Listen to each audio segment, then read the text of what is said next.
পুরুষ মানুষ সহজে কাঁদে না, কারণ পুরুষের চোখে জল মানায় না। জন্মের পর তাদের মাথায় ঝুঁকিয়ে দেয়া হয়, যত কষ্টই হোক তোমার চোখে জল আনা যাবে না। নারীরা হুটহাট কেঁদে উঠতে পারে, নারীরা রাগে কাঁদে, অভিমানে কাঁদে, কষ্টেও কাঁদে, কিন্তু পুরুষ কখনো অভিমান কিংবা রাগে কাঁদে না। নারীর চোখের জলে ছলনা থাকলেও পুরুষের চোখের জলে কোনো ছলনা নেই। তবুও যদি কোনো পুরুষ কাঁদে, তবে বুঝতে হবে সে বড় কষ্টটাই পেয়েছে এবং সে আসলেই কাঁদছে। পুরুষ কান্নার অভিনয় করতে পারে না। পুরুষের কান্নার দৃশ্য ভয়াবহ। পুরুষের কান্নার কারণ তীব্রতার হয়। তবুও পুরুষেরা কাঁদে। পুরুষ কাঁদে চার দেয়ালের আড়ালে।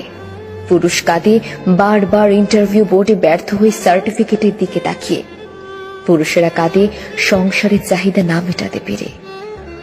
পুরুষেরা কাঁদে বাবা মায়ের চাহিদা পূরণ করতে না পেরে। পুরুষেরা কাঁদে প্রেমিকা হারালে। পুরুষ মানুষ নিজের জন্য যতটা না কেঁদেছে, তার চেয়ে বেশি কেঁদেছে অন্য কারোর মন রক্ষার জন্য।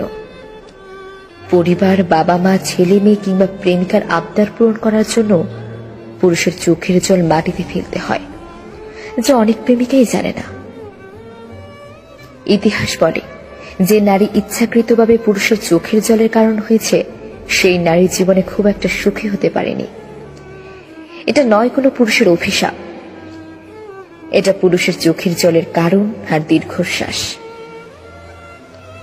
নারীরা বেঁচে থাকে বাবা কিংবা স্বামীর উপর ভরসা করে, আর সেই নারীর জন্য যদি কোনো পুরুষের কাঁদতে হয়, তাহলে সেটা সেই নারীর জন্যই অমঙ্গল।